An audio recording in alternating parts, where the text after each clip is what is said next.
This episode is brought to you by the Slash and Cast Podcast Network. Learn more at slashandcast.net. Yo, you cut me too deep. I think I'm dying here, man. Welcome to the 3B Video Deep Cut Podcast. Watch a few movies, take a few notes. It was fun.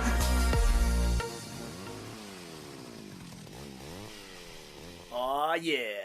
Like that intro? That's a weird intro. We're back. We are here. It is the Deep Cut Podcast. Deep Cut. Deep Cuts. With Rotten Roger DeMarco and... I guess technically, since I'm the co-host, I go second. I'm Remix One Up. And... You're the co-host, also evil. You can't have three co-hosts. Co-host is two. No, you have Three you have the host, Three's a crowd. the esteemed co-host, and then the other co-hosts. All right. And then we have the guests. So I'm the esteemed co-host. you're esteemed. Why are you esteemed? Because I am the tech man. Tech man. That's not a good reason. Evil Stuff Dead gets Inc. steamy. All right. And... Our guest of the hour. Oh, hi, I'm VHS Mikey. What up, tapeworms? Aw, yeah. Pantomiming the hand motion as he always does. Oh, yes. On We're this doing audio podcast. We do sight gags in our audio podcast because that's just how we roll. Welcome to the third episode of the Deep Cut Podcast. We're still cutting our teeth. We're still learning the ways of the interweb podcasts and, letting you guys know who we are. And we figured that we would introduce one of our good buddies, another internet creator, fantastic human being all around, our good buddy VHS Mikey. Oh, hey, what up, guys? And what a great movie to bring him on for. None other than Bill and Ted's. Excellent adventure. Yes. We tried doing it live. It didn't work. But, hey, we had Mikey here.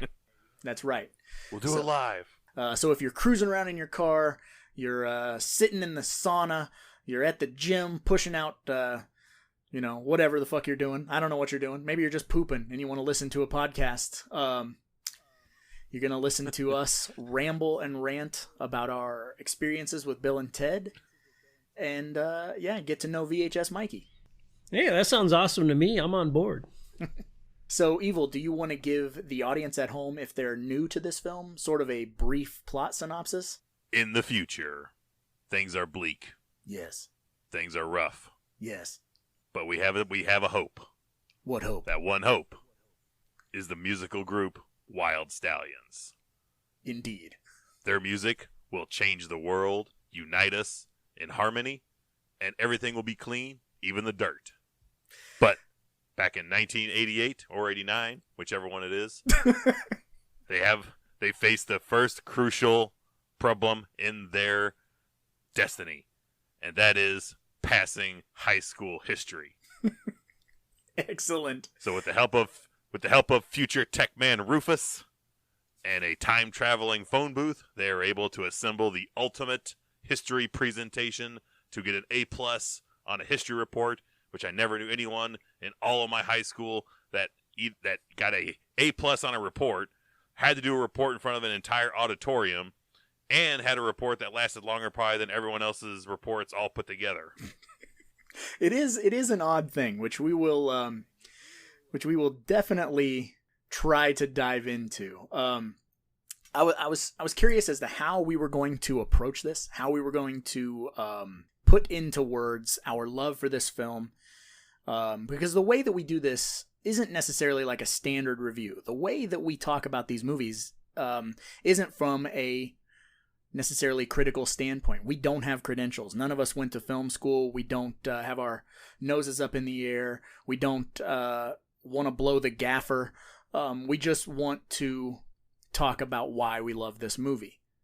And we all have different experiences with this movie, including Remix One Up, because I don't believe he's even seen this movie. So he's a tech advisor, which we're going to be calling his wisdom throughout this hour. How rude of you to assume that I haven't seen a film made in 88 or 89.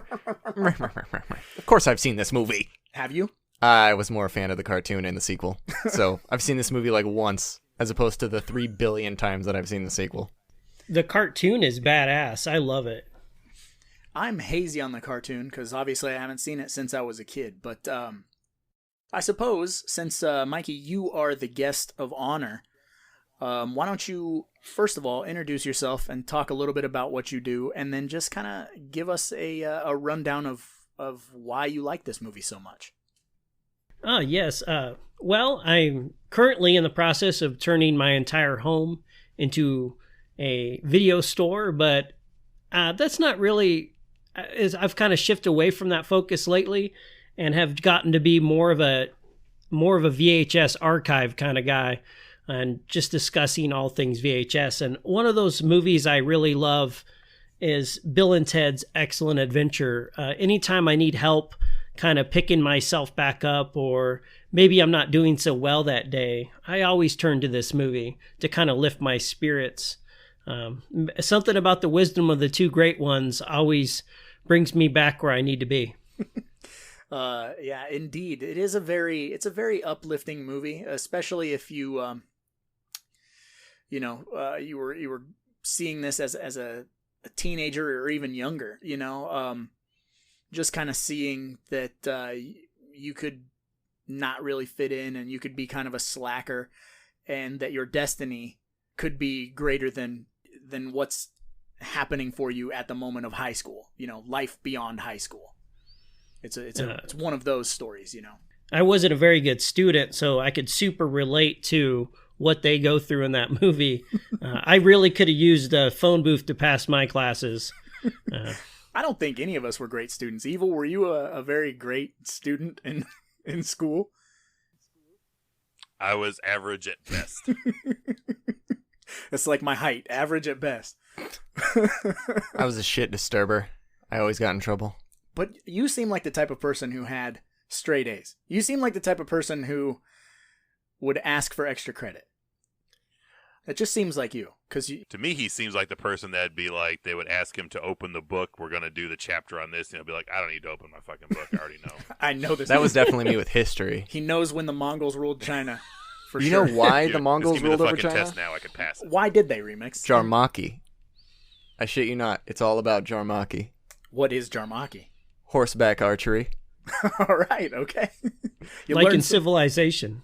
You learn something new every day. See, I told you I'm not a fucking scholar. I don't know these things. But I do know that this movie has a rockin' fucking soundtrack.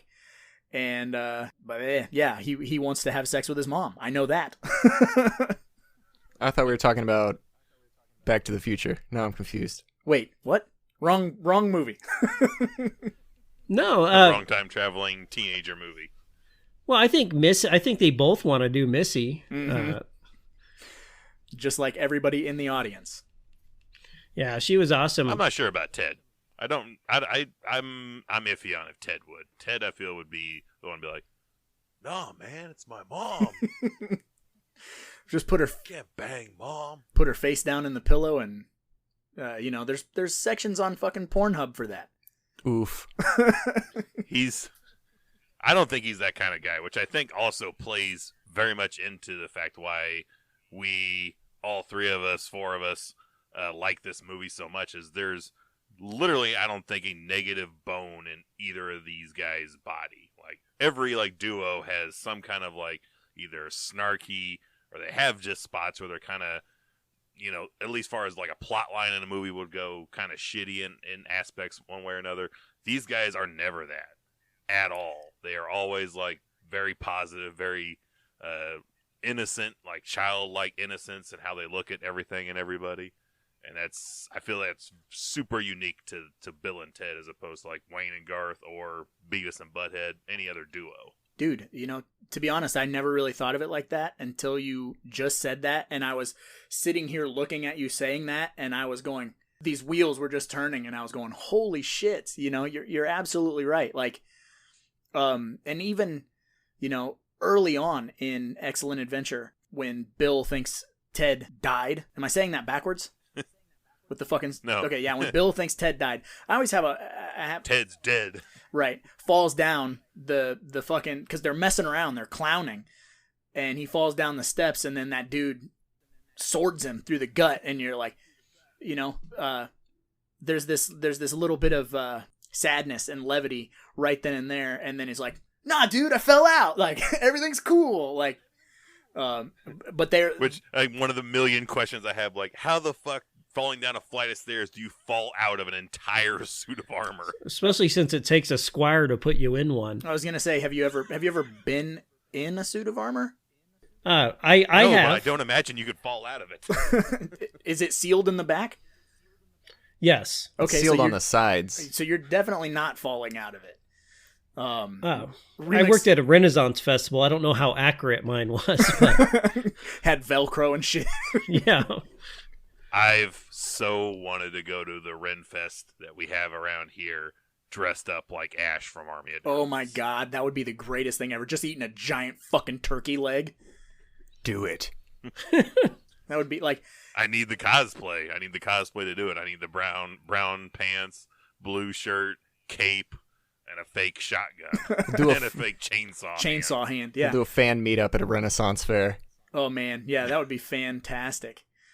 That was my first job ever. That's wild. I'm jealous. That- I was a cook for old people.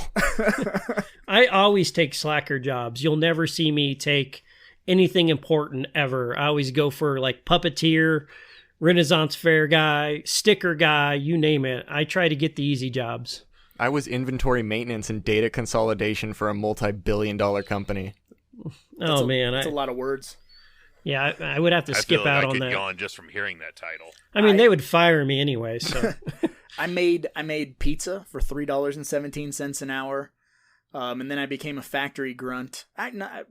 In between that, I worked in a few video stores, which is where, you know, obviously I had a love for physical media because we all grew up with random VHS collections, and you know, like I don't know about your parents, but I know that my dad had like an amazing, at least to me, it was an amazing VHS collection, and he had this like leather-bound book that he had all the titles in, and it was the most organized thing in the world to me. And it seemed like there were thousands of movies. There was probably 200, you know. But that started me like at an early age of like wanting to catalog movies, alphabetize movies, keep them neat, keep them like an art gallery. And so I worked in video stores, and now the video stores are dead. I obviously had to build my own. And it's a pretty awesome store. yeah, it's a lot cooler than what I got going on. I'm in such a state of repair on everything right now. My living room's an absolute mess. Yours is a lot more rad than you give it credit for, dude. It's Thank you. it's pretty fucking killer. We're gonna take over the world with Roomier for sure. At least it looks. Yeah. It looks roomier. Yeah, you definitely have more room. This place looks big on camera. It's not big in real life. Well, I'm building mine to be more like a set that I can just record and do stuff in. If it doesn't get 100% accurate to a video store, that's fine. I don't want to trip over stuff every day. I'm more of an arcade guy. I think it would be really cool to have an arcade in my basement. I think that's my goal. You should do that. I'm not gonna Yeah, help you I'm get the on board. cabinets in your basement. I had to build your fucking cabinet. That's true. I'll help you carry them down, man. See, look at that. Our guest Mikey is nice enough. I'll let him play for free. Well, they don't Hell take yeah, points. man. I'm not getting those pieces of shit. Oh, you're not getting arcade Pantomiming, one-ups. pointing it to the corner. Uh, I'm getting real arcade cabinets. Arcade one up. Strike that last comment from the record. Feel free to sponsor us and send us arcade cabinets. We'll take them. We'll take them. Just saying. Yeah, I'll jam out on them all day. NBA jam on him out all day. Evil needs an arcade cabinet in the back room. He's like, where I the don't know fuck where am I I'd going to put put it. it? Yeah, I've got room, but I don't have room. Right next to the bathroom. You just got to throw your shit out like I did, man. You know, that might actually work because there was something we were gonna put there, but somebody doesn't want that put specifically there, so I probably could easily wedge a arcade one up right in that spot that you're talking about. That would work. Okay, I can do one or a pinball machine. Ooh. One machine. Pinball machine. Pinball machine would be fire. I would love a pinball machine. I got to go. My dad knew a guy he used to work with that his house was pinball machines. His entire living room was just the entire edging, wall to wall pinball machines. That's amazing. Yes, it was. We see, this is the beauty of our podcasts. For those of you that are new to the way that we do things, we get sidetracked and we go on little tangents. We don't stick to topics very well. I suppose the topic at hand, two topics at hand, are Mr. VHS Mikey and Bill and Ted's Excellent Adventure. So, Mikey, if you want to discuss a little bit more about, the things you love about this film. I think that, mostly the characters are so relatable. I'm kind of a big kid myself, so when you mention their childlike innocence, that's how I feel all the time. I still love all the same things I loved when I was a kid, except for, now I love boobies. I loved boobies when I was a kid too, man. I don't know. I was kind of scared of girls at that age, but I think I was still playing with He-Man when I was way too old. But I know I was like 15, still playing with action figures. Don't it's just. So we're all in that same boat of being like, we probably should stop doing this, but we're not going to stop doing this. Yeah, who cares? Evil actually has a really awesome story, very similar to what you were saying about like, wanting to stay a kid and just and being who you are. Be true to who you are. Don't ever like fake the funk. Evil and I both have kids, and so there's a lot of pep talks that we have to give our kids when it comes to, letting your freak flag fly. Be who you are, no matter what. And Evil has given that pep talk to his youngest a handful of times, I believe. Yeah, she's had some spots where it's like she started to like almost get out of some things that she likes because other people don't really like it, and I'm like, hey, I was like, I did not have a whole hell of a lot of friends in high school all the way through. It was like because I was a wrestling fan, and it was never cool to be a wrestling fan. So amen. And I could have not worn the shirts. I could have not been as big a fan as I was, but then I wouldn't have been who I was. So I was like, yeah, it cost me a lot of things, but I wouldn't trade for the other things I would have got. And she's had some spots where she's like, I don't really have any real close friends, and I'm like, you're not going to necessarily. The friends you're going to have are by pure proximity, right? For a certain time frame. And at one point, you'll actually find some people that you like, and probably by the best of luck you have, like I have, is like they'll all be way out of state. Yeah.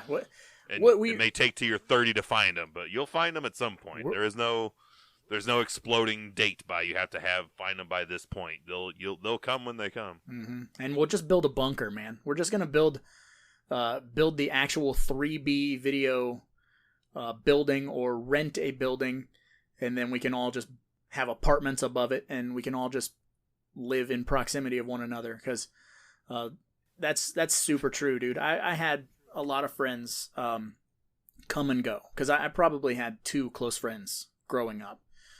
I can count the amount of people that I associated with on one hand, and at a certain point they fizzle out. They, if you're a wrestling fan, they stop watching wrestling because they get into girls, or you're a horror movie fan, they start shifting gears and they don't like the blood and guts anymore. Because that's like it was a really cool thing when I was a kid.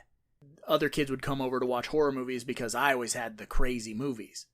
But at some point, they stop giving a shit about like that fun time, about that discovery, and you just part ways. And I probably went a good 10, 11 years without an actual friend, and like meeting Evil was complete chance and changed my life.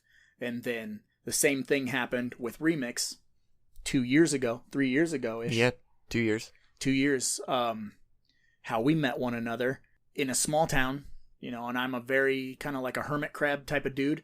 I don't go out of my way to meet people or become friendly with people.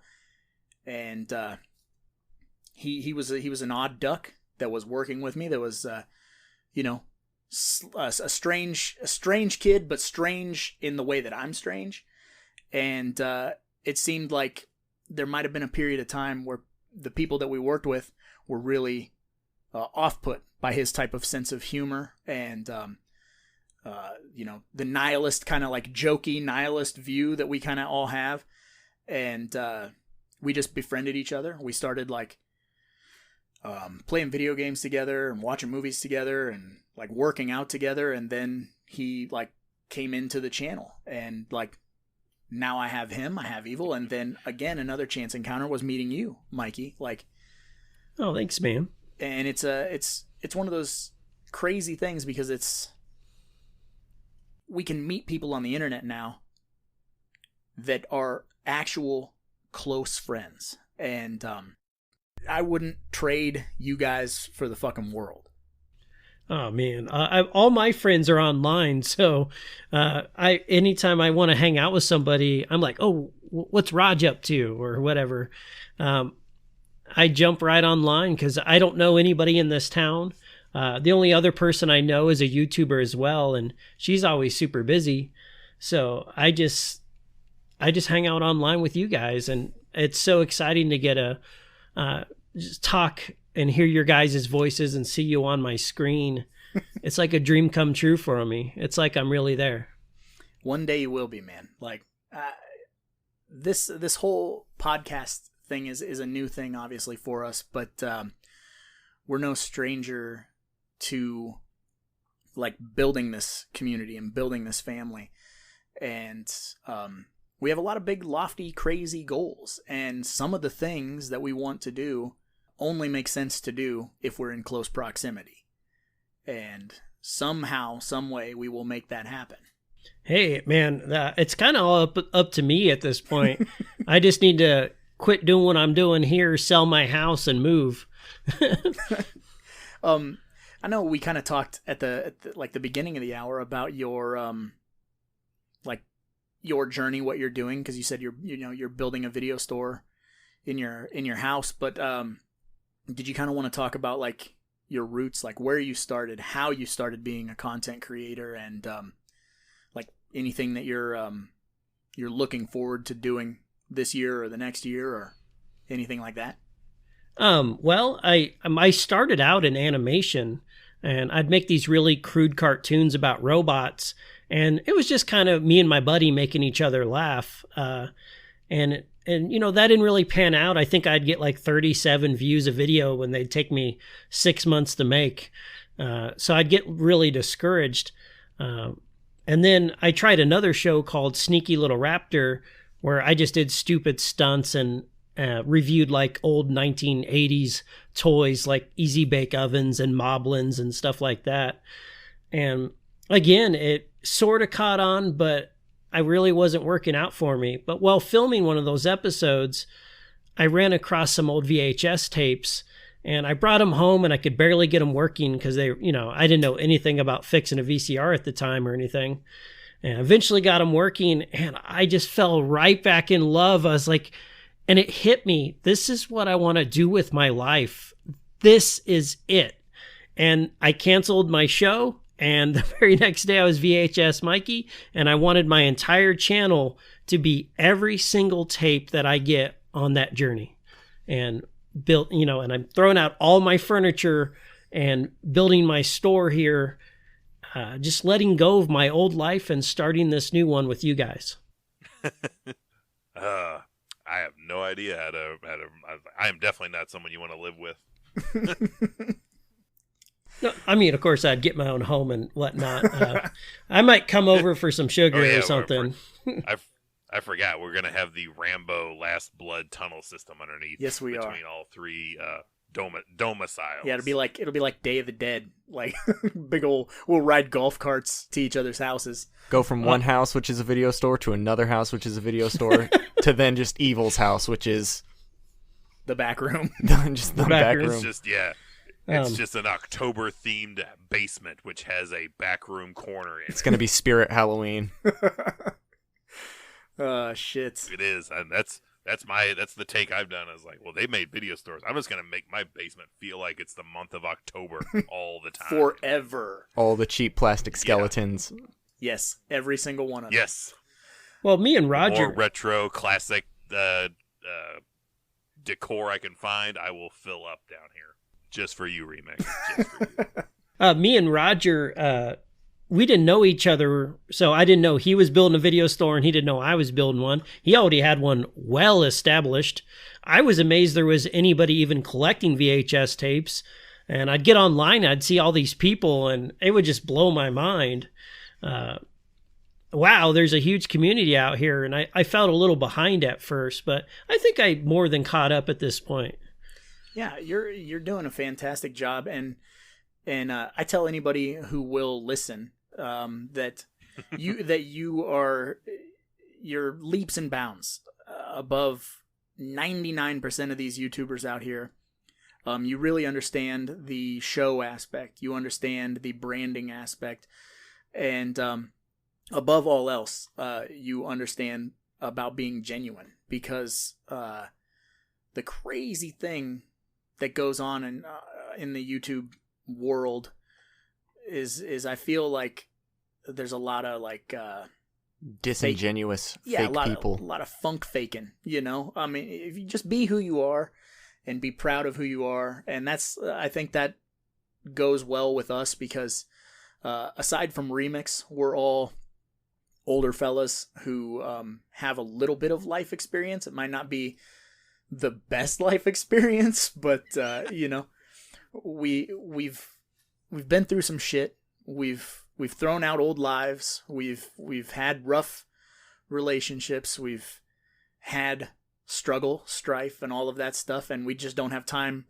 We don't have time for kid games, but we have all the time in the world for kid shit, if you know what I'm saying. Yeah, I'm on board. Yeah, I don't like people. Fuck 'em. Well, I think down the road we could all get a building together and just jam out and turn our homes back into homes. Yes, it would be amazing to have a studio, to just be able to work and create and have fun and connect with the audience, because that's one thing that's that I've taken away from being a content creator is sometimes, I mean, like the highs are really high. You know, when you have a video that kind of pops off a little bit, or you get a lot of comments, or people just really catch the one joke that you throw out or whatever, but the lows are really low. And sometimes you feel like you're spinning your wheels, and it can really like suck the wind right out of your sails. But the one thing that I've taken away from this whole YouTube journey is there's a lot of people out there that are a lot like us, you know. You just gotta find them, and they gotta find us, and that's one of the great things about it is growing up in a small town, which we all have. Being the weird kid was like a death sentence, you know. Like Evil said, you know, you're wearing your wrestling shirts, and not a lot of people are willing to associate with you, or you got your Texas Chainsaw Massacre shirt on, and you got 16 kids in your graduating class, so 15 of them think you're a fucking idiot or whatever, you know. But when, you know, the world opened up because we have a YouTube channel, so we can find all of those oddball people who are just like us, and give them a place to call home, and, you know, get rid of some of that hatred that they're used to dealing with, because we've already dealt with it, and we don't do anything negative with our channel or our content. Except for talk about Snowpiercer. I don't like Snowpiercer either. So. I just didn't like it. It doesn't. I'm not gonna hate on it. I just didn't like it. I'm allowed to not like things. And we got to know what you don't like, otherwise we don't know what you do like. Really, I love everything. I love everything except Snowpiercer. Well, it's Snakes on a Plane with poor people. Hey, and Snakes on a Plane is dope, though. That's the difference. Like, Snakes on a Plane is good shit. I like the internet skits more on it, but than the movie. I didn't know there were internet skits. My whole world is upside down right now. The whole existence is shattered. Right? That turns my whole world upside down. Yeah, it was a bit of a meme, and and then they made a movie out of a meme, essentially. Nice. I used to, back in the days of MySpace, which rest in peace. I used to every year on a very specific day take the exact same picture with my copy of Snakes on a Plane. I have a Jigsaw Saw shirt that's got the Billy puppet, and I would hold Snakes on a Plane and do a stupid face. And I did that every year for like 9 years. So I have like this progression of like the hairline disappearing, the beard getting bigger, the face getting fatter, but the movie stays the same, and the shirt just gets tighter and tighter. Do you still have that shirt? Yes, I do. Start You the should tradition carry back that up. tradition, Can you? Can you reignite this tradition? Instagram is the place. And can we do it like once a month? Every day. The same picture of me with Snakes on a Plane every day. I was trying to find the gaffer for Bill and Ted because I wanted to know who the gaffer was after the comment Fucking was made. gaffers. I couldn't find it. Yeah, we got. Go ahead. Oh, I was just gonna say they're really good with tape. We're gonna have a bunch of gaffers fuck us up after a show sometime. It's like the Warriors, but it's just like 60 gaffers with fucking like sleeveless leather jackets. And the best boy, it's him. Get him, boss. I'm gonna fuck a Best Boy up. Fuck a Best Boy up in a Best Buy parking lot. Don't tangle with the grips though. That's right. Yeah, grips are fucking huge. I wouldn't fuck with them. Yeah, they move all the hot lights, right? Most of the time. Yeah. Grips chew glass as a hobby. Learn something new every day. See, I'm learning all types of new stuff in this podcast. I learned something new the other day that's completely off topic. But I was looking at the Shudder Cursed Films set that just came out on Blu-ray, and they announced they're doing a season 2. I was like, I was trying to figure out what the fuck movies could they talk about in a season 2. So I started looking through supposed cursed films, and I came across one that's like, they're like, it's so cursed it never got made. It's a movie called It's a movie called A Tuck. A Tuck. And it's about a fish out of water story about an Eskimo going to New York City. Inuit. An Inuit? They are called Inuits. Yes. Eskimo is a racially charged term. Let's not get canceled here, folks. On episode 3. Well, I'm also going back to how far this script goes, because this is a script. This is a script that has, get this amount of people that were tied to this movie at one point that are no longer with us. John Belushi. Okay. Sam Kinison. All right. John Candy. What? Phil Hartman. And Chris Farley. Jesus Christ. What it was they had a fucking casting party. They gave out everybody 8 balls and they all fucking died. Except for Phil Hartman. He got his head blown off. But well, actually, Sam Kinison was killed in a car accident. That's because of the 8 ball, though. Yeah, so much blow at that party for sure. Right. Them doing blow and then falling through the tables in a comical manner. Let's all get out our mirrors. It was a combination of blow and cocaine. And do a line of cocaine as a sight gag for this podcast. My nose is all clogged up. I'm a nerd, so I always have sinus problems. So so maybe some a friend at one point in school to do a line of pixie stick dust. What happened to him? Is he still with us? As far as I know, I think he got married and had several kids and lives in one of the Dakotas, I want to say. I don't know if that's related to the pixie dust or not. I had a buddy in high school. I'm sure I've told this story on one of the live streams at some point, but do you guys remember it was a very short-lived hard candy? It was a Jolt Cola hard candy that you would like. It came in like one of those little like Altoid tins. You just suck on them. They were little squares. No. Sounds terrible. Right. One piece of the candy was like 3 cups of coffee. Like, you know how they tell you that on the can? Like, oh, 1 can of this is 3 cups of coffee. So one piece of candy was like 3 cups of coffee. And we used to go to the store and buy them. And we would all fucking pop them and hang out and play video games and stuff. And we had a buddy, I'm not going to say his name, but we were all kind of hanging out. And we went to the store and got our soda and got our candy. And then we dared this kid to eat the entire container of it, which is like 30 pieces or 35 pieces, whatever. He eats them all. And then we're like hanging out and he's like sweating. And he's like, I do not feel good. He's like 15. He takes off on his bike. And then the next day we go to school and he's not at school. He had to go to the hospital and get his stomach pumped. It fucked him up wicked bad. And then I swear to God, it was like a month later, Jolt Cola candies were not a thing. It was like that short-lived. Yeah, it's probably a good thing. Definitely. I was really filling in a lot of the gaps in the little gaps you had in that story there. Like, I'm picturing him sweating and standing up going, I'm going to go ride my bike. And then, like, the next day, he's still riding his bike. Like with a groove in the street because he's rode that street so many times. The fucking bicycle tires are looking like the propeller in Dante's Peak, just worn the fuck down to nubs. And that's the story of Bikey McGee. Mikey McGee is no longer with us, but God rest his soul. I think that kid ended up getting like a really bad drug addiction, and I think he might be in prison. So it probably was our fault. The dare to eat all the Jolt Cola probably started the whole thing. He was doing that. Go ahead. You are straight up living a Seinfeld episode now where you have to go back, visit him in jail, and apologize for daring him into the life that he ended up living. Pull a Holliston. Give him a Yeah. Honesty. give him a bump of high quality toot. Yeah. Like, yeah, get a can of Jolt Cola, like fucking dry it out, and then just give him a Ziploc bag of Jolt Cola powder. Are we just going to skip over that? This is the Deep Cut Podcast. He just threw out a Jason Takes Manhattan reference. Deep Cut. He did. There it is. Deep Cut.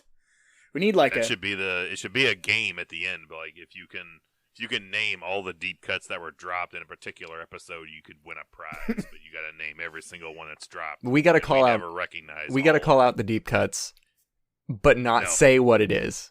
So it'd be like you get the reference, deep cut, and then by the end be like, there were this many deep cuts. Running tally of the deep cuts. Yes. See, we're still tightening up this formula. We're still learning the ways of the podcast. Even though we've been podcasting, but this is our official rebranding of an official podcast where we're all on something because we both have separate ones that we've done on our Patreon. Absolutely. For about several months now, where you've done what all have you done? You've done some movies that you've discussed. You've had some just generic topics where you've talked to the various people. Yeah. And I've got my rando pro wrestling one that I do. Yeah, we try to stick to a curriculum of specific films, but sometimes that doesn't work out. So sometimes it's like questions or we have a guest, which like this one, this is a very loose podcast of Bill and Ted's Excellent Adventure and / interviewing VHS Mikey, also / going off on random tangents. I say this whole show has been a random tangent. Yeah, that's just what we do. We'll tighten up the formula. We'll get better at it, I promise. No, make that part of every single description. Be like the general topics, and always at the end / random topics. Since Evil brought it up, you can go to our Patreon at patreon.com/3B and donate just $1 and get access to the whole back catalog of Kayfabe for Real podcasts with Evil Dead Inks and his wife, What's Up Pam, or get unlimited access to the so many odd episodes that we've done of the 3B podcast, which is on its second iteration now.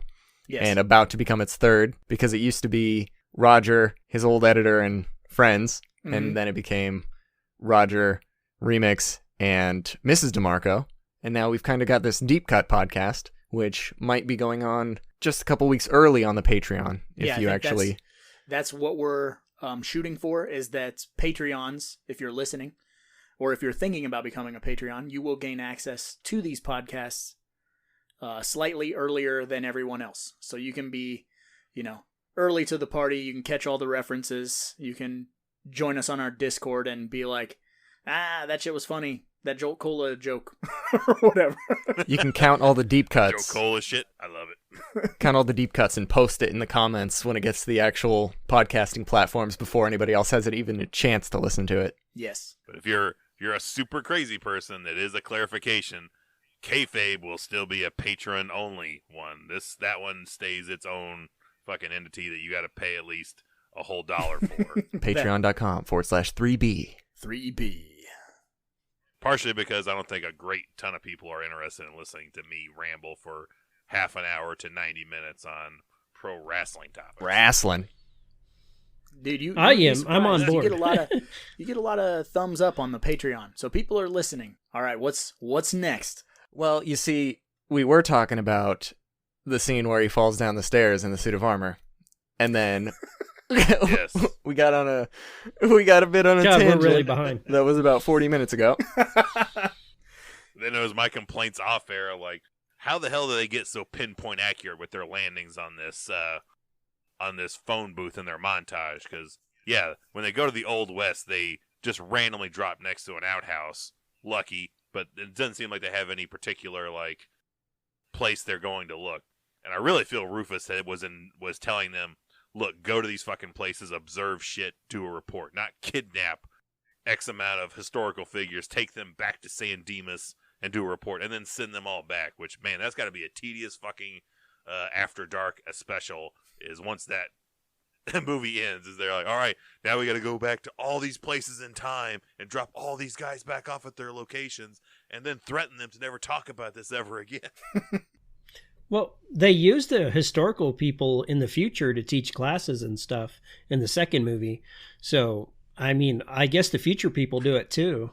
So I guess our timeline in their universe is a little more fluid. Gotcha. You just need to go to historical figures and be like, when did they come get you? The great ones, don't act like you don't know who I'm talking about. Those two guys, they came in, they play the guitars. So do you have when they come get you? Do you have any explanation, Mikey, on the pinpoint accuracy of the phone booth? Destiny. They are the great ones. I like that. We can't man, explain that. That's a just shirt. Destiny. That's a shirt. How'd that happen? Destiny. You are my density. Back That's to the not how- future reference. Deep cut.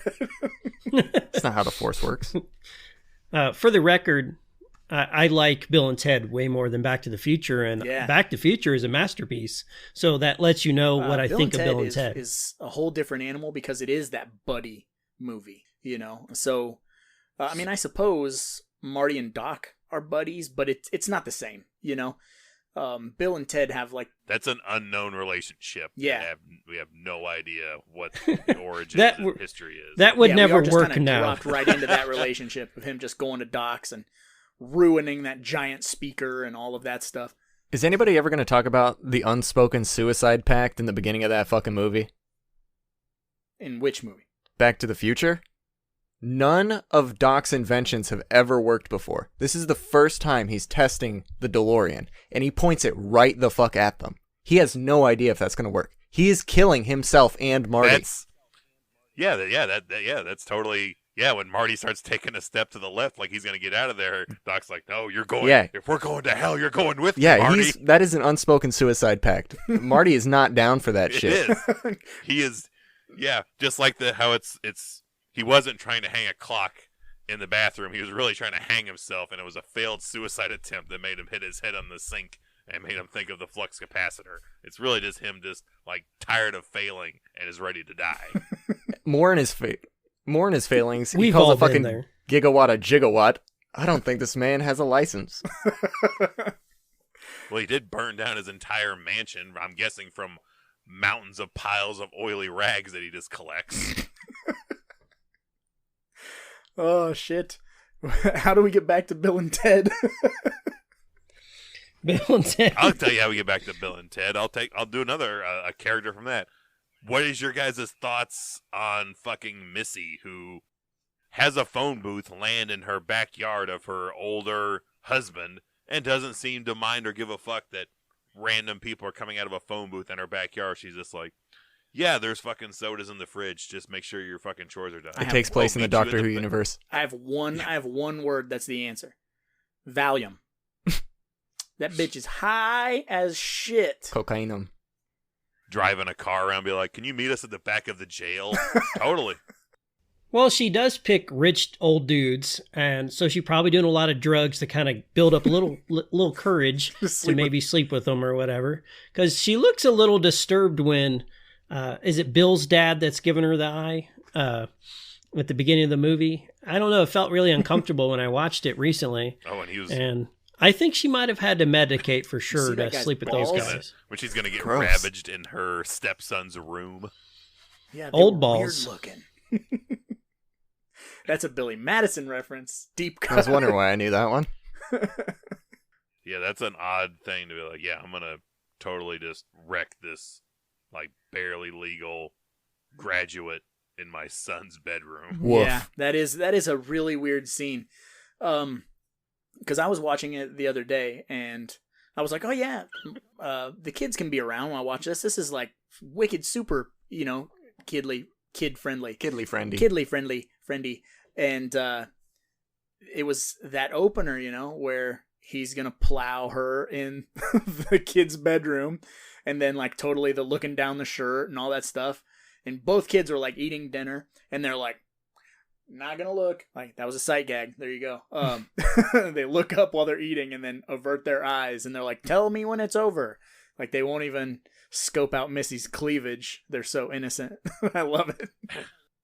On one of my VHS tapes, there's a hotline, a commercial for a hotline, and Missy's on the commercial, so it kind of makes you think that you might get a call Missy or something. And I always wanted to call it when I was a kid, but I never got courage because that was like talking to a girl. It was like it. It wasn't quite there. That's excellent. Did you ever call any of those 1-900 numbers? Oh, yeah. Well, I got in trouble when I was older, of course. You just would call to see what was going to happen, and then, you'd get charged anyway. Back in the day when, like, USA Up All Night used to be on, and they would show like Friday the 13th films or whatever, you'd hit like that 11 o'clock hour and they would, 1-900 lick me or whatever. And so you would 1-900 big trucks. And so you'd fucking dial it, and then, they would just answer.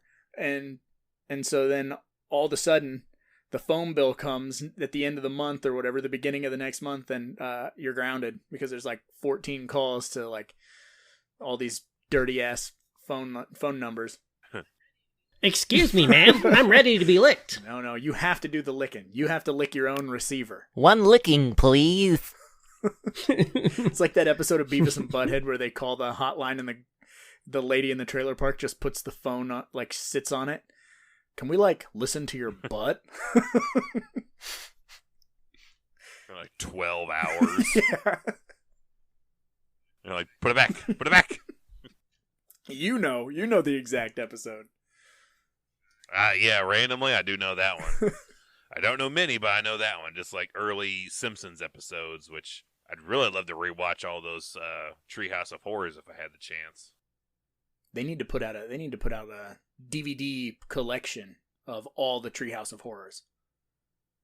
It's literally the only thing to be like, man, I am not interested in another subscription service, but Disney Plus has all the Simpsons episodes, and it's like,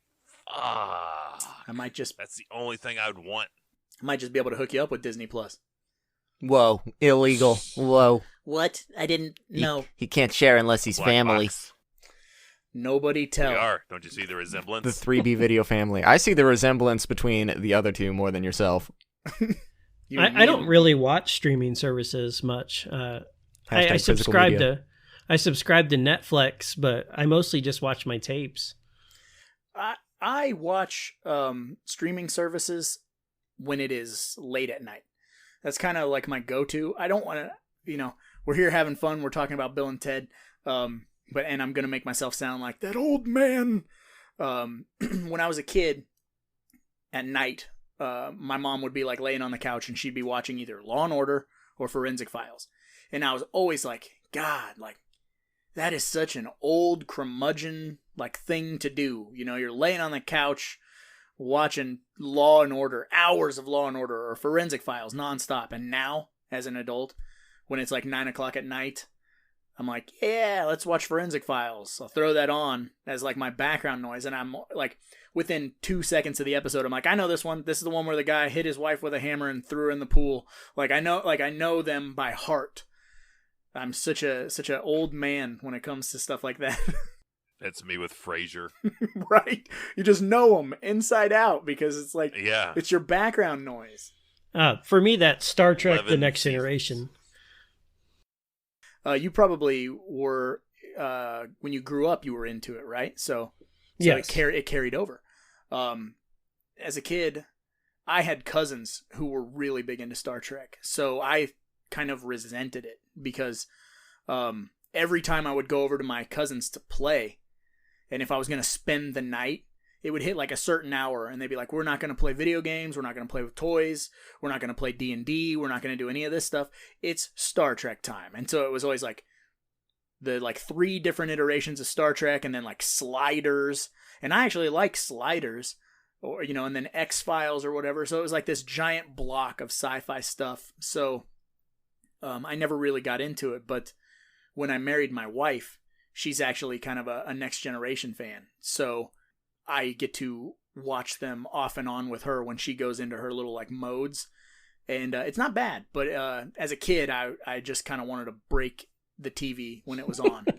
You don't want to watch them scan anomalies? I'm old enough to remember the Sci-Fi Channel being a new thing. Yes. Yep. Yeah, and like Sliders and Millennium. Was that, or Millennium might have been Fox. But Millennium was Fox. That was like the post X-Files, like next big thing that was supposed to be with Lance Henriksen. That I don't know how well it actually took off or not. Yeah, there was a handful of shows that were that like post X-Files era.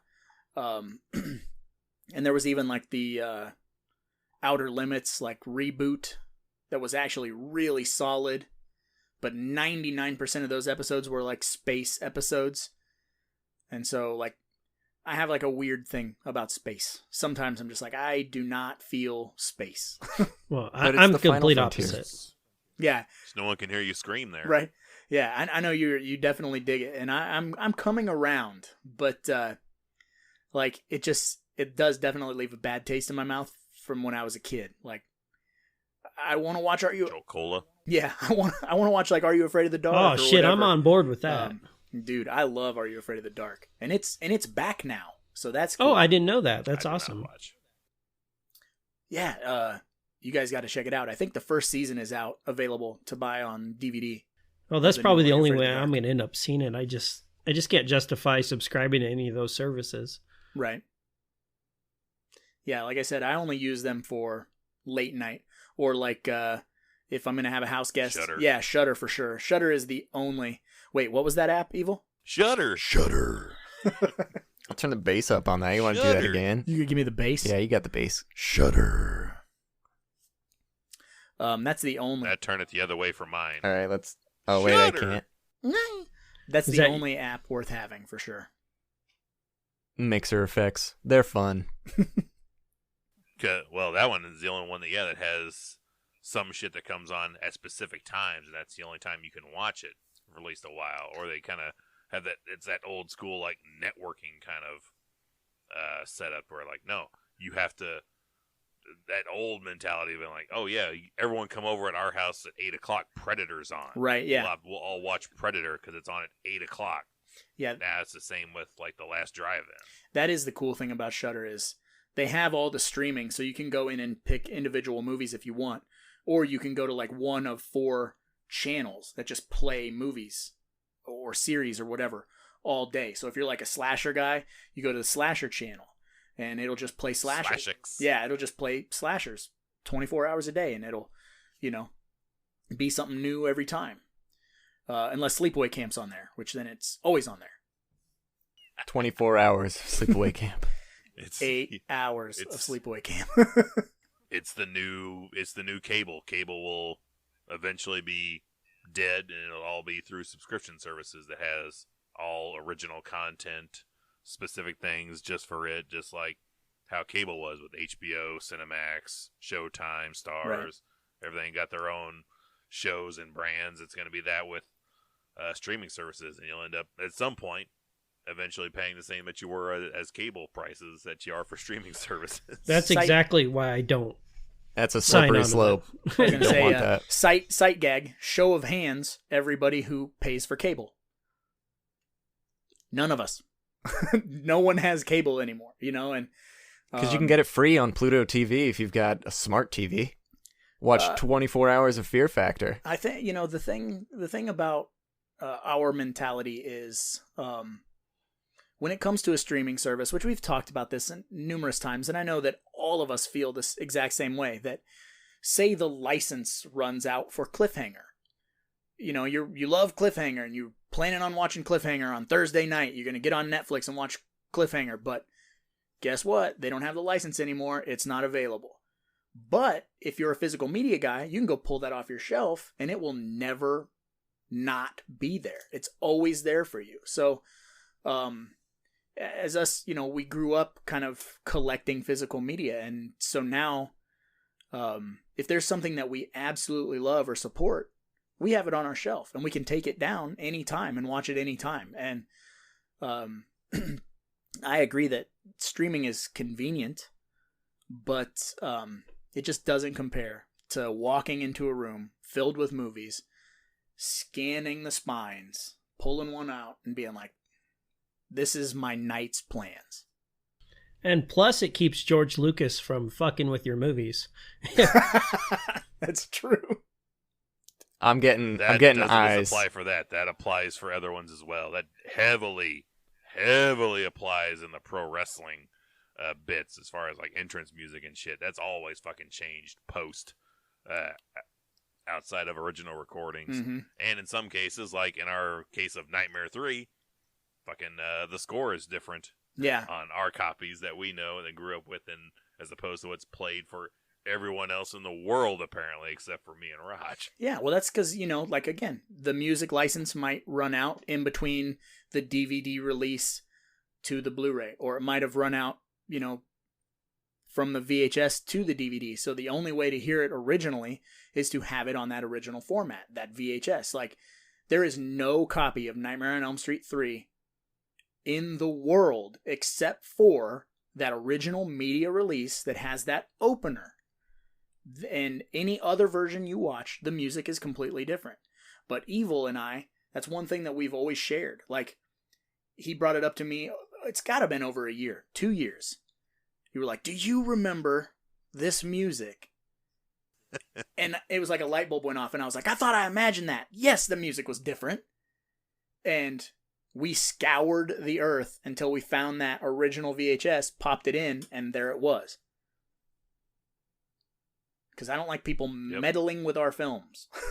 Well, you say meddling and George Lucas gets brought up, you look my way. VHS Mikey, have you heard about the changes that they made to the original Star Wars on this next go-around? The McClunky stuff, or The even fucking McClunky stuff. Yeah, fuck some McClunky shit. I'm all about McClunky, yo. I'm gonna get that shit tattooed on my back, get Greedo's face. I mean, at this point, it's kind of a meme to just keep fucking with it. So, fuck, just Exactly. add more shit to it. I don't. Straight up. Yeah, just keep... I got the original. Fuck it, Right. Yeah, and no one can take that from you. I mean, your VCR can eat it, but, Yes. Yes. You don't say that. Yeah, you definitely don't say that, because what was the movie? You don't say that. Mikey, you had a movie. Yes. Creepshow. Was it your Creepshow that your VCR ate? Yes, it was one of the first 5 tapes I got when I started my channel. And that VCR, I call it the Mangler. I don't even use it anymore. I have Use it since as a washing machine? no, Or I've since thrown it away. I was gonna say you wash your clothes in that. But I stay away from it. It just eats tapes. It's eaten 3 a league of their own, or whatever it's called. I'm done with it. There's no crying in the Mangler. Yeah, you gotta be Nor is there wary of custard some in of the those. Lawnmower Man. Do what? Nor is there custard in the Lawnmower Man. That's true. There's only custard in Dead Alive. That is an old school deep cut. Yeah, you gotta like. I'm super jealous too that you even had a VHS copy of Creepshow, and it makes me like wicked sad that it got ruined, because that's like one of my all-time favorite go-to films. The sad thing is, I think I could fix it now, but I didn't know anything about that when I started my channel, and I've kind of learned along the way. Did you throw it away? Oh yeah, it's long gone. I just thought it was done for, Couldn't have even used it as a gag destroyed tape. Yeah, I was sad and I threw it away. Now I'm sad. You've depressed me. I still have the cover, but that's it. Evil, do you have Creepshow on VHS? You fucker. He's been holding on to that for like 10 minutes. Sight gag. What the fuck? Yeah. Sight gag like a I'll just motherfucker. dig it out from my pile right here and be like, oh, you mean this Creepshow right here? I'll trade you straight across. I got That's a not rewound? super sweet copy of Schindler's List on VHS. It's not rewound. How far into it is it? The end? Where is it? That's another thing that I'm Oh, excellent at. I'd say you have I don't know if there's any way you could I'm kind gonna of zoom in on that. there. Oh God, well that's they're creeping up on you, no doubt. It's gonna be got bugs, Mr. Pratt. That's the cool thing is, don't matter where you were. I think we tried that. I think we did that at one point when I first got this. I put it in and we did that exact game, and I think you were pretty fucking close. I will have to off air snap you what the response is when we wrap here, and I go put that in the player and see what the final verdict is on where the movie is lying. That's a cool thing is, don't matter how many years you pick up a tape, if you didn't rewind it, it's going to be right where you were when you left off 10, 20 years ago. Mm-hmm. Yeah. And dude, you talk about like an amazing blast of nostalgia, you know, because the thing about movies for us, and I'm sure it's the same way for you, is it's not necessarily the movie. It's all of the emotions and all of the memories tied to that movie. So like when you put in Star Wars, it's not like, obviously you love the movie. So you're like, I love this movie, but it immediately takes you back in time to like all of the key viewings of that movie. Like maybe you watched it with your first girlfriend and you fucking finger banged her, or maybe you watched it with your. Oh wow! I'm serious. It's stuff like that. I think you had a cooler childhood than I did. I watched these movies by myself. But I mean, maybe you remember, sitting on your dad's lap and watching it, or it's weird things like that. And then you finger banged him. Whoa, that's a whole different podcast. Listen here. Like, oh my gosh. It's two very different things I don't want clashing together right. at any given time. I'm walking away from that one. Right. But I mean, and that's the one thing about movies is that, you get to create new memories and new experiences with them. With Evil and I both having kids, it's one of those things that we both talk about a lot, off air and sometimes on air, about discovering the perfect time to introduce a kid to a specific film. Because sometimes if you do it too early, it doesn't have an impact, or they won't remember it. So you gotta find that sweet spot, and there's nothing like sitting down and experiencing a movie with your kid, and giving them that memory to take forever, and pass it on. And that's movies are just an extremely powerful thing, an extremely important thing in all of our lives. And I want to go back and kind of say, like, obviously we don't have credentials of film school or anything like that. It's just we're just a bunch of geeks who love these movies and care about them. We didn't go to film school. We just watched a lot of films. Absolutely. That's a Tarantino quote. Deep cut. I was wondering, are we going to do 1 stars? Do you have some 1 stars for Bill and Ted? Yes, I still have those 1 stars for Bill and Ted that we never got to do because we couldn't get a live show going tonight. I'm going to have you let everybody at home know what we're about to do. We'll do those, and then we will give our final thoughts on the film. But yeah, this all originated because, I mean, who doesn't in this day and age use Amazon for something, ordering whatever you may desire. And one day I just happened to be cruising through my Amazon app on my phone and like, I'm going to look up. I noticed on Amazon you can rank things 1 to 5 stars. I'm like, I'm going to look up, because I'm an Elm Street guy, I'm going to look up the original Nightmare on Elm Street just to see what the ratings are, what the stars are like. And immediately I was drawn to, I wonder what 1-star reviews look like for A Nightmare on Elm Street. What do people have to say that didn't like this movie? And the first thing that popped up was somebody that gave the film 1 star strictly because they didn't think they should have to pay for a movie that was made in 1984. Which is still one of the funniest things I've ever fucking heard in my life. So floated that to Raj, being like, hey, this could totally, I think, be a possible segment for when we're talking about specific movies, is we're going to gush over it for an hour and a half. What if we dedicate a little bit of time to people who didn't like the movie for... Most of the time, I try to find really bizarre, weird, or humorous reasons. I don't have nothing against any of these people that gave any of these films 1 stars. I actually thoroughly enjoy them and love them. I'm actually more bummed out when I have to read a bunch of people that are complaining about either the quality of the film, that they got a broken disc, or decide to, do their entire life story in in a Amazon review, which goes on for paragraphs and paragraphs and paragraphs. I like generally short, sweet, to the point, preferably bizarre points. So we thoroughly love Bill and Ted's Excellent Adventure here. So let's take a look at the people who didn't like this movie, like Edgar Incendio on March 29th, 2006. 1 star. Really overrated. I'm sorry. I just don't see how people can get this. It's not funny in the least. The plot is retarded. Oof. The acting, even more so. It obviously took the main characters no time at all to memorize their lines. Heinous. Dude. Like. Excellent. Is basically the whole movie. It takes real effort to make a movie this monotonous. Monotonous? For that, monotonous. Monotonous. Monotonous. Monotonous. That's French, man. Pause. Let me stop. Arrivederci. Of course, remix. For that, I applaud the director. The first time I saw it, I thought it was be funny, but I fell asleep. Real comedic. Is that it? That's it for Edgar, yeah. Wow, well, that's just like your opinion, dude. I don't even want to think what my childhood would have been like without Bill and Ted to raise my spirits. Right? Even the shitty LJN game. I always wanted it. I would look at it in Nintendo Power, and I would, we only got like one Nintendo game every now and again. So it was a big deal. And it was just one I would have to pretend I had because we never had any money. But it looked cool in the magazine. I rented it a lot from our local gas station. It was not super great, but, it'll do in a pinch.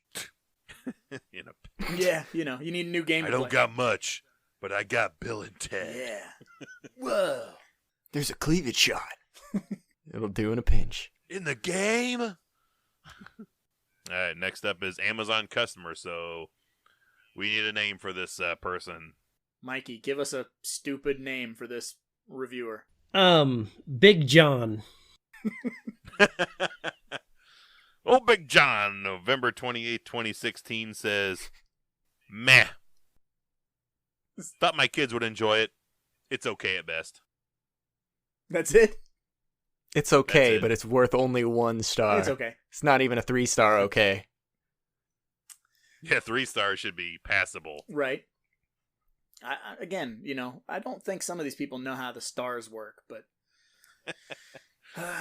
to each their A couple of real in-depth ones coming up here. This is from D. Rodriguez on September 27, 2015. 1 star. Stupid. Really. Okay, that's it? That's all they got for That's that. it. Oh, I was like, is that just the title? I was waiting, because normally No, you say title. that's the whole thing. Next one up, though, I will give you a title and description because it's super in-depth. This is from Eric Ray Okay. on July 21st, 2017. 1 star. Terrible. He goes on to say, terrible. Felt like reiterating it, Yeah. Very, yeah. Next up, we got Derek O'Donoghue. Okay. 1 star. I didn't get a date. No, we got January 10th, 2001. Wow. A 19-year-old review for this. That 1 star. review, This that I actually review can't is, give you. That review is old enough to do anal. Just saying. Who's a Nell? Who's Lana? Is that a I just know Lonnie got his ass away from there. Oh, yeah. That's true. Halloween reference. Deep cut. I also put a Employee of the Month reference in there, too, for anyone that got the Anel. I did miss it. I do Deep love that cut. movie. This is indeed an 89 Honda. How dare you? Like, totally mint. If it's on the shelf, you gotta sell it. That movie is fucking great. A piece of shit Honda. I just always wanted to work in retail and build a little fort on the second shelf. I want to work at a Menards just so I Oh, can... man, have I been tempted. Have I been fucking tempted. That's the new 3D But back video. to Derek Yeah. Sorry, go Back ahead. to Derek O'Donoghue. He actually has a lengthy explanation for himself, but he goes, radical in all the wrong ways. A snapshot of modern America. Friends of mine I respect adore this film, so I guess I should judge it on its own terms. It certainly captures a moment in post-modernity when history becomes a flat nothing, reduced to propaganda for the great project of American amnesia. I'd like to think the whole thing was sarcastic, never mind subversive. I wouldn't mind, but they get a relatively good idea and do nothing with it. You've got all these famous people from history, and you don't try to see how they'd spark off each other or how they genuinely react to our world. I suppose there is something subversive about taking self-important great men and token woman dressed like a man and making them ridiculous, but that would be satire. The insane script, thumpable acting, and non-existent visual style are meant to be endearing. I guess I'm old-fashioned. It made me feel violent. Hey, Fuck. I think they deal with they show how they feel in modern times. Genghis Khan was skateboarding. Napoleon was eating that Ziggy Pig ice cream. Loving the Waterloo slides, or Waterloo. Sorry. Man, I was terrified when Genghis was beating the shit out of that mannequin with a ball bat. Like, that looked like I'm not trained enough in security to handle this guy today. That skateboard's rad. And I guess I did not notice either when Freud and Billy the Kid roll up on the chicks that Freud has a corn dog. Whoa. And it's like sticking up like this when he goes up to start talking, and then they start laughing at him. That corn dog just. I have never noticed that. If you notice, he always has something phallic either in his mouth or in his hand in every scene. Like he gets the vacuum like stuck on his mouth. Yeah, that's true. He does. Holy shit, dude, you're blowing my mind here. See, who needs film school? Freud's got an oral fixation. Well, I think the guy that wrote that 1-star review was fresh out of film school, and he's like, "Ooh, I got a slaving review for this." Yes. Yeah. Oh, Bill and Ted's gonna get it. Put his fucking monocle on and fucking be a dickwad. Yeah, you know he's fun at parties. Yeah, I'd like to think he's just going through the line of movies going, oh, which one's gonna be first? Who's gonna get it? Oh, Bill and Ted, you're on the block today. We've talked about this all the time. I know you probably have another review, but I just want to say quickly. That this day and age, which we're no better because we're making a podcast discussing the film, but this day and age, it's so simple to click on a website and be like, these are my opinions. Everybody value my hatred that I'm spewing.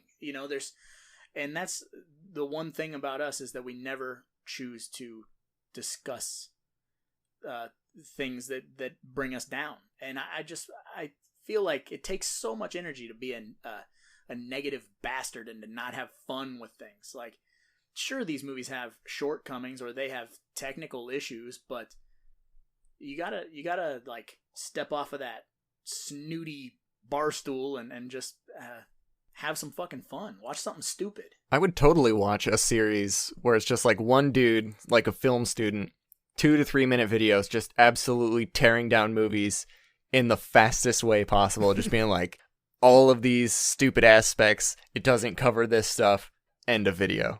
Like, in these condensed 1-star review type situations. And maybe we could buzz in and say why we like it. Mm-hmm. Yeah. Let me interrupt you. 2-year film school. Film court. Jerkwad. Yeah. One person. I object. One person defending and one person trying to slam the movie. That's trademark. Oh, you're onto something now, man. Trademark. You are onto something. Night Court on Elm Street. The problem is they would have a critical analysis of it, and I'd be like, this movie makes me feel a certain way. Yeah, I mean, that's just as valid, though, because if a movie makes you feel some sort of way, that movie did its job. Mm-hmm. Just because it's not necessarily a perfect film in every single way doesn't mean it's not a valid form of art. Absolutely. When we talked earlier, when Ted gets stabbed or whatever, or was it Bill? I don't remember. But sorry, my brain's like drawing a blank here. But when he gets Neither of them, but it was supposed to be Ted. when he gets stabbed, I used to get really sad when I was a kid. I was like, oh my god, he's gone. Mm-hmm. Yeah, because it elicits a certain feeling from you. And all art is subjective. So you can't please all the people all the time, and not everybody is going to like the same thing. But there's a way to go about it where you're not so hateful, you know. That guy wasn't necessarily was picturing hateful. That's what he was saying. But I was he was picturing that's the very, shit like, he was saying, like at the funeral. He's just standing at Ted's casket going, bogus, heinous, rubbing the casket. Oh, Ted, don't be dead, dude. Well, couldn't he go back in time and get another version of him? Oh. No, they got to face the music eventually. You would think, but they have that fucking line where it's like, time never stops moving here, which somehow can explain that. I don't know. Yeah, we don't want to get into all the clock time insane travel Demas. stuff. That's a I want to get into the time travel eventually. I need to That's- go back and rewatch it all and watch the cartoon and see if there's any time travel shenanigans that goes on. It's very timey-wimey for you Doctor Who fans. yeah. All right, Evil, what do you got? I got two more. This is from Vibrational World on July 18th, 2019. 1 star. Seriously, dude, this sucks. This movie can be compared to Pee-wee's Playhouse or movie. It is that bad. If I were an actor on this movie, I wouldn't even put this on my resume. Wow, for years I heard people rave about how good this movie was, how sad I am. I am sorry for opening the Pandora's box, but the curiosity got to me. I can't believe this movie is rated 4.5 stars. Don't watch this movie. It is a waste of your time and brain power. This is all in caps the rest of the way. Go now.